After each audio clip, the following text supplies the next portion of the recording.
hospital corridors crammed with the injured, the sick, the dying, morgues overflowing, surgery without anesthesia, tens of thousands of displaced people sheltering at hospitals, families crammed into overcrowded schools, desperate for food and water.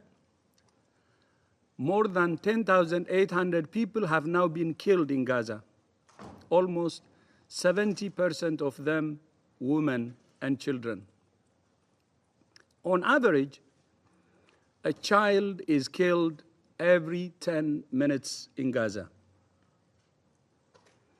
1.5 million people have been displaced and are looking for shelter anywhere they can find it.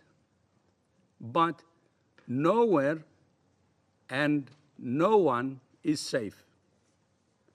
Nowhere and no one is safe.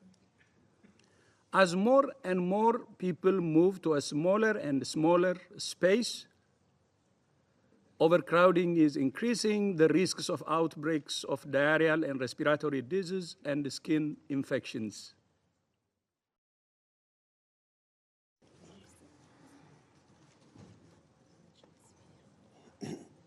We continue to call for a ceasefire to prevent further deaths of civilians and further damage to Gaza's hospitals and health facilities.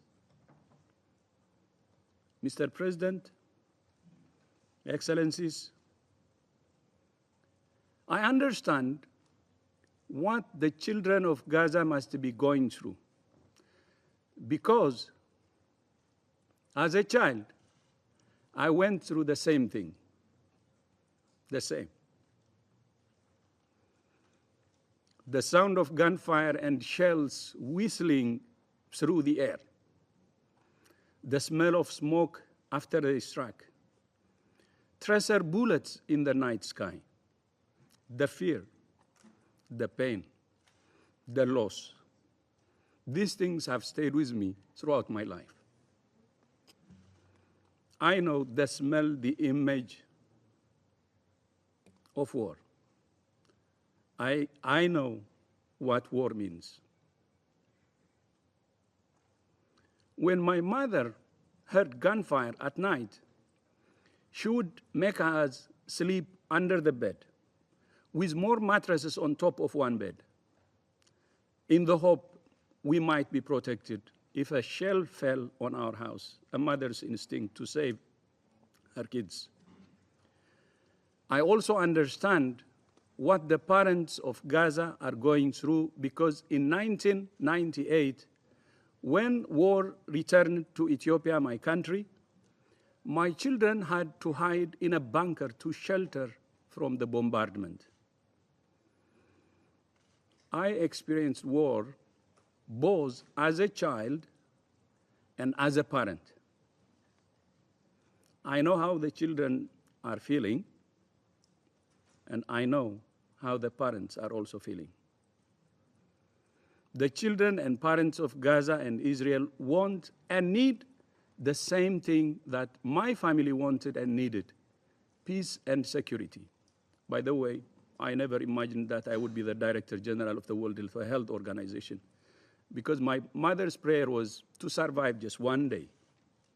One day. Maybe I'm lucky. Mr. President, small children carrying burdens that would break the shoulders of strong men, discovering the meaning of death before enjoying the taste of life.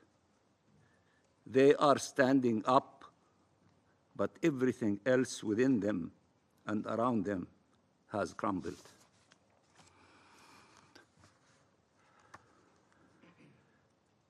The same suffering that traumatized my generation is now tormenting yet another Palestinian generation. We often said at that time, if the world knew, if it had witnessed our pain, if it had seen an entire people being killed and uprooted, it would have never allowed it to happen. We were so wrong. Over a week ago, Israel formed a task force to establish field hospitals in southern Gaza for all those in need. This team is in touch with countries around the world, and we are already seeing progress. Thank you, Mr. President. Israel is in advanced talks with the United Arab Emirates, with the ICRC, and with other European countries regarding the establishment of field hospitals and floating hospital ships. Israel facilitated the Jordanian airdrop of medical aid to hospitals in northern Gaza. Thousands of tons of medical equipment and supplies have already entered Gaza. President. Sadly, Israel is doing far more for the well-being of Gazans than the WHO or any other UN body. Thank you, Mr. President. Thank you. Hamas cynically and atrociously uses Palestinian civilians as human shields, putting its command posts, weapons, and ammunition within or beneath the very hospitals we are speaking about today. Director General Tedros and Director General, these cowardly tactics do not diminish Israel's responsibility to distinguish between civilians and terrorists in its fight against Hamas. How Israel responds to Hamas attacks matters, and Israel's response must be consistent with international humanitarian law. Rules like proportionality and precaution still apply. And the risks of harm to civilians at sites that Hamas is using for military purposes absolutely have to be considered when planning an operation. 感谢观察员。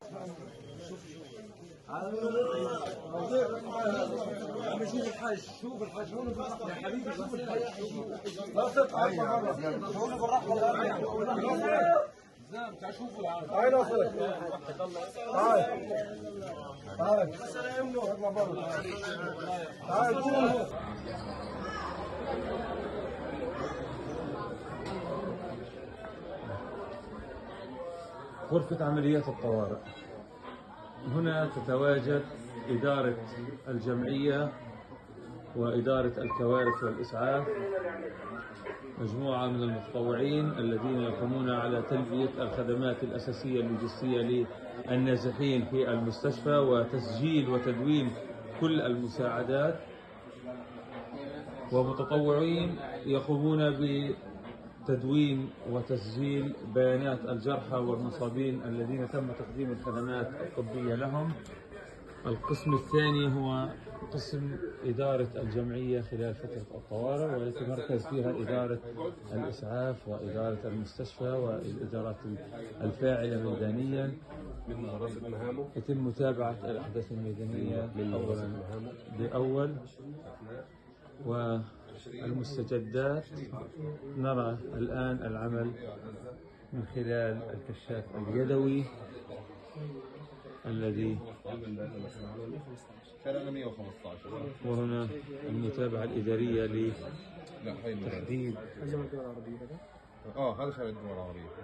الأماكن التي يمكن اللجوء إليها، التنسيق لفتح ممر إنساني وبشكل عاجل وطارئ للمشفى، يسهل عمل مركبات الإسعاف.